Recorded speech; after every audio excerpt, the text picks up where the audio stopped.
Olá, tudo bem? E aí, deu um tempinho de tomar uma aguinha, jogar uma água no rosto, dar uma despertada aí, para a gente poder dar sequência, dar continuidade na resolução das nossas atividades, na resolução dos nossos exercícios em torno de expressões algébricas, produtos notáveis e fatoração. Vamos lá, olha o que aparece aqui para a gente agora. Ó. A diferença entre o cubo da soma de dois números inteiros e a soma de seus cubos pode ser... Então vamos lá. A diferença é o resultado de uma subtração entre o cubo da soma. Então nós temos aqui a mais b elevado ao cubo menos a ao cubo mais b ao cubo. Então repara, gente, ó, a diferença entre o cubo da soma, tá aqui, de dois números inteiros. É esse resultado aqui. E a soma de seus cubos é essa expressão que está sendo representada aqui, tá? Então presta atenção bem no enunciado, na escrita matemática aí, para poder não montar a parte inicial do exercício com algum engano, com algum probleminha aí, ok? Vamos lá, esse aqui é um produto notável.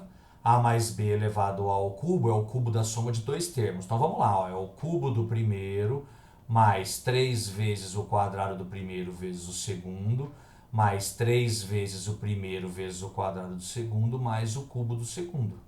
Aqui, o segundo ali não é um produto notável, então o que dá para fazer aqui para a gente já dar uma adiantada é fazer a distributiva desse sinal e para já eliminar isso daí, para ganhar tempo e espaço. Então, ó, menos com mais dá menos, então menos a ao cubo, menos com mais dá menos, menos b ao cubo. Ok? O que apareceu aí pra gente? Apareceu uma expressãozinha que apresenta alguns elementos, alguns termos semelhantes, alguns monômios semelhantes. Então, ó, esse a ao cubo vai anular esse a ao cubo. Esse b ao cubo anula esse menos b ao cubo. Tá? O que sobra pra gente? O que sobra pra gente é 3a quadrado b mais 3ab ao quadrado. Notem, gente, que nós não temos nenhuma informação denunciada a respeito dos valores A e B. Nós sabemos que eles são números inteiros, mas até então, né, o conjunto dos números inteiros é infinito. Então, ó, o que vai acontecer?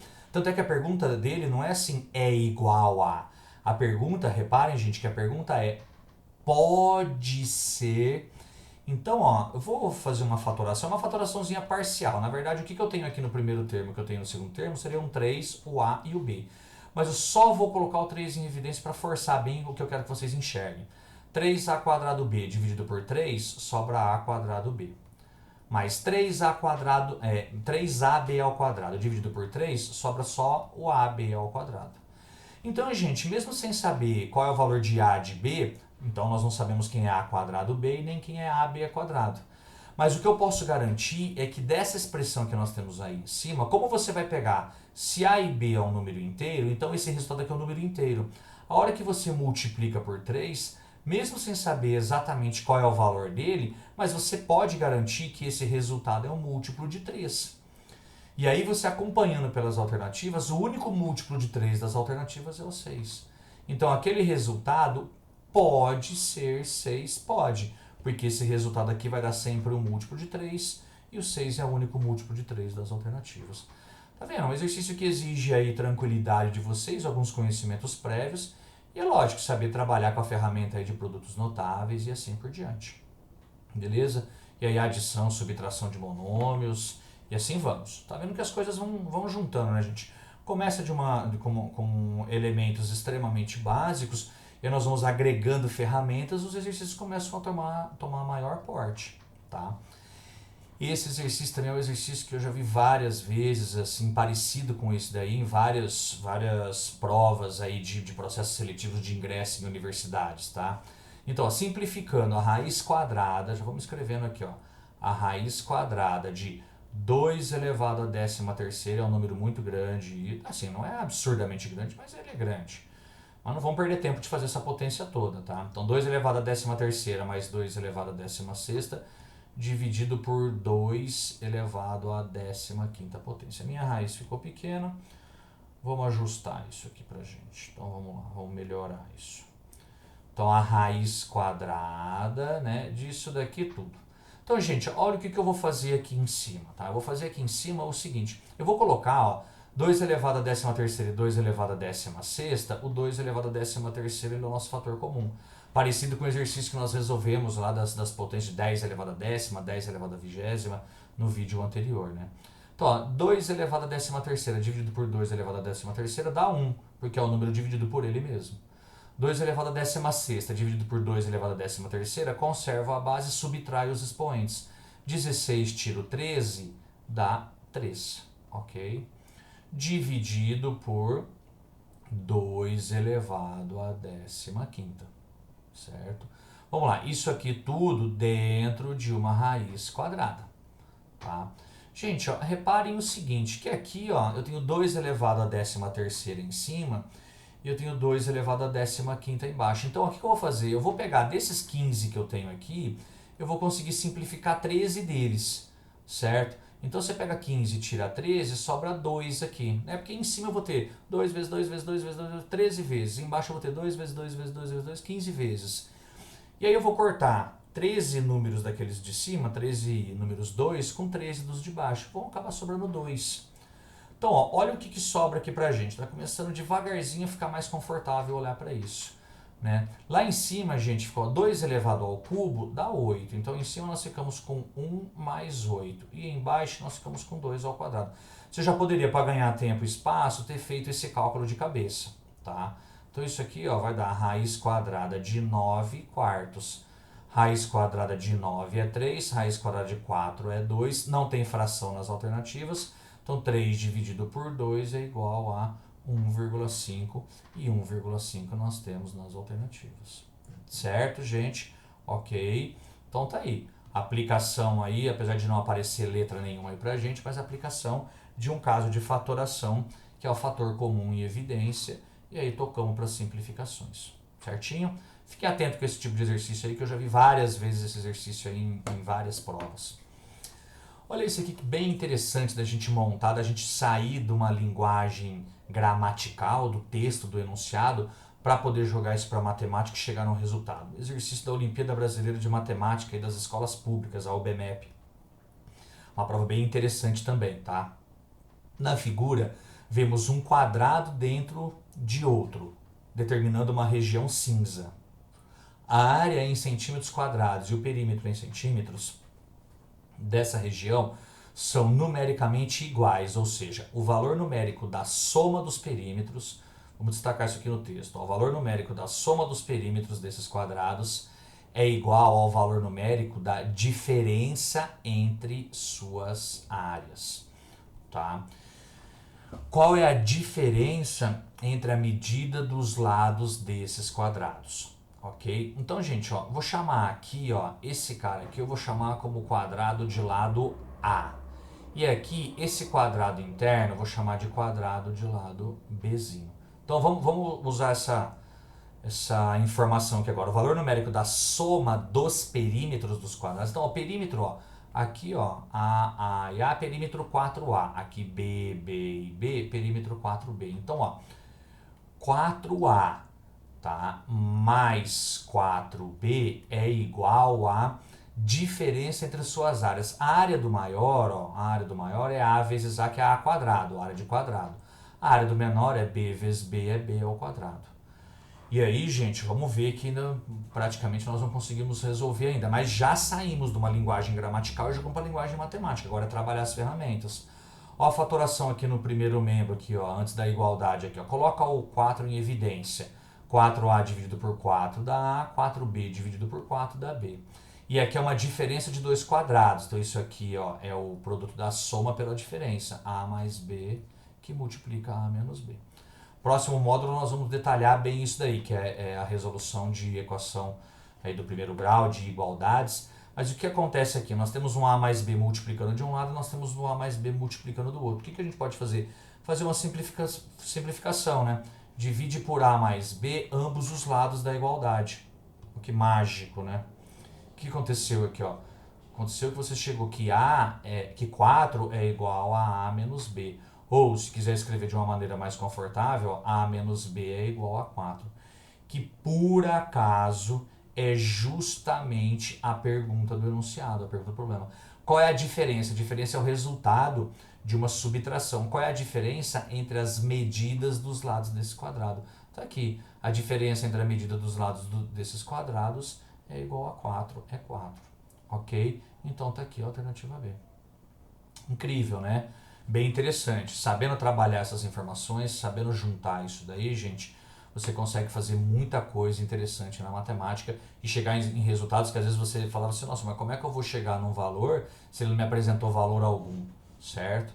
Então vamos lá, bem interessante, estamos pegando bem o jeito disso daí. Um módulozinho importante, não só para ele, tá, gente? Mas como para as outras coisas que virão pela frente. Equação do primeiro grau, e aí depois equação do segundo grau, depois funções, parte do ensino médio todinho. A gente vai precisar trabalhar muito com esses conceitos aí, com essas ferramentas, ok? Vamos lá, ó, o Enem aí, ó. Um forro retangular de tecido traz em sua etiqueta a informação de que encolherá após a primeira lavagem, mantendo, entretanto, seu formato. Então, se é retangular inicialmente, vai encolher, mas vai continuar retangular. A figura a seguir mostra as medidas originais do forro e o tamanho do encolhimento, x no comprimento e y na largura. A expressão algébrica que representa a área do forro após ser lavado é... Então, ó, a área do forro então vai ficar 5 menos x, que seria essa parte aqui de baixo. Vamos mudar de cor aqui para destacar para vocês. Ó. Então, ó, esse comprimento todo era 5. Ele encolheu x, então ó, o resultado aqui ficou 5 menos x, seria a base ou o comprimento após essa lavagem, após esse encolhimento.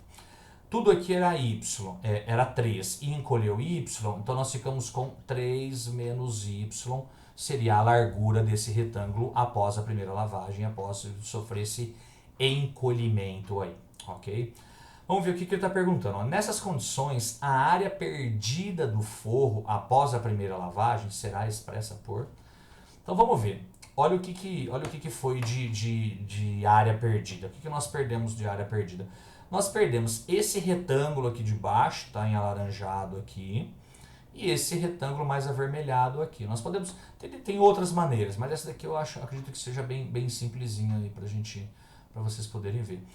Então, gente, ó, qual que é a área disso daqui? Ó? Mas ó, dá uma olhada que agora é o retângulo todo, tá? Eu estou levando em consideração isso daqui tudo.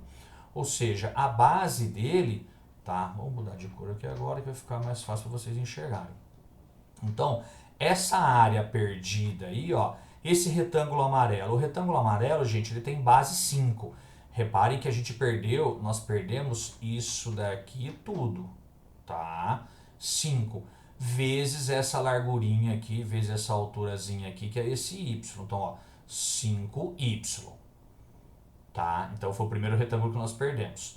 Qual que é o segundo? Qual que é a área do segundo que nós perdemos? A área do segundo que nós perdemos é essa alturinha aqui, que é o 3y. 3 menos y, né? Porque ele perdeu y. Vezes essa largurazinha aqui, que está colocada ali embaixo como x. Vou mudar de cor aí para ficar mais fácil para vocês enxergarem aí. Tá? Então vai ficar 3 menos y vezes o x. 3 menos y vezes o x. Então no caso aqui, tá, gente, é uma distributiva, então 5y não tenho o que mexer. O que eu tenho que fazer aqui? Ó? Fazer a distributiva daquele x. Multiplicar o x por 3 dá 3x. Multiplicar o x por menos y dá menos xy. Olha aí que tranquilo. Certo? Então prestar atenção no enunciado, prestar atenção nas ferramentas, na figura, exatamente o que ele está perguntando e aonde você quer chegar. Aplica aí aqueles conhecimentos que você tem, que você adquiriu, que você está revisando aí agora e parte para o abraço e ganha essa pontuação e ganha essa questão. Certinho? Beleza? Lembrando sempre que para a prova do Enem, tá? Lógico, em todas as provas, todas as questões são importantes. Mas o do Enem tem uma importância maior o fato de as questões mais simples, de você não perder esses pontinhos das questões mais simples, para que as outras questões de nível de exigência médio e mais aprofundado não caiam naquele TRI ali, né, teoria de resposta ao item, dele achar que você, ele perdeu ponto em questão fácil e acertou em questões difíceis. Pode ser que ele esteja chutando e aí acaba diminuindo a pontuação de cada uma das suas questões. E isso é lógico, não vai acontecer com você com certeza não vai acontecer isso com você, porque você está esperto, você está se preparando, você está aí em cima da hora, usando todas as suas forças e toda a sua concentração. Meus parabéns, é isso mesmo. Vamos lá, isso daqui é para montar uma expressãozinha, tá, gente? Então, ó, já usando conceitos anteriormente adquiridos nossos lá de grandezas diretamente e inversamente proporcionais. Então, ó, a resistência mecânica S de uma viga de madeira em forma de um paralelepípedo retângulo é diretamente proporcional à largura B e ao quadrado de sua altura D, tá? Aí eu vou mudar a cor aqui porque ele está mudando a grandeza lá, o estilo da grandeza. E inversamente proporcional ao quadrado da distância entre os suportes da viga, que coincide com o seu comprimento, que na figura está chamado de comprimento X, conforme ilustra a figura. A constante de proporcionalidade K é chamada de resistência da viga. A expressão que traduz a resistência S dessa viga de madeira é... Então, ó, vamos lá, gente, ó, dá uma olhadinha aqui o que está acontecendo. Então, ó, S, tá, gente, a resistência mecânica que ele apresentou pra gente lá no início. Então, ó, é diretamente proporcional. Então, o que vai acontecer aqui, ó? Quem que vai entrar aqui pra gente, tá? Quem que vai aparecer aqui pra gente no enunciado? Acho que teve uma... Ah, tá aqui. O K, que ele fala que é a constante de proporcionalidade, tá? Então, é diretamente proporcional à largura B, então multiplica por B, e ao quadrado de sua altura D. Então, ao quadrado de sua altura D. E inversamente proporcional, então agora invertendo aqui, ao quadrado da distância entre os suportes da viga ao quadrado das distâncias, que é a distância x, que é o que ele chamou de x, ok? Então, ó, a expressão que traduz a resistência, gente, é isso daqui que você precisa. É isso aqui que você está procurando, que está representado pela alternativa A. Certinho? Tá vendo, gente, ó, como isso daí, como essas ferramentas são extremamente importantes pra gente. Para quê? Para que você consiga transformar aquilo que você tem, aquelas ferramentas ou aquilo que você tem no enunciado, ele venha para você de uma maneira tranquila para você escrever isso em forma matemática, transformar numa expressão, numa igualdade, numa equação, e assim você garantir a sua pontuação, você garantir o seu exercício, certinho? Então tá aí, mais um módulozinho extremamente importante. Viremos aí pela frente aí com igualdade, equações do primeiro grau, vamos juntando, agregando ferramentas e fortalecendo cada vez mais esse preparo seu para essas provas aí que daqui a pouco estão chegando aí. Certinho, gente? Prazer novamente em revê-lo. Grande beijo no coração, grande abraço, bons estudos e até o próximo vídeo, gente. Tudo de bom, hein?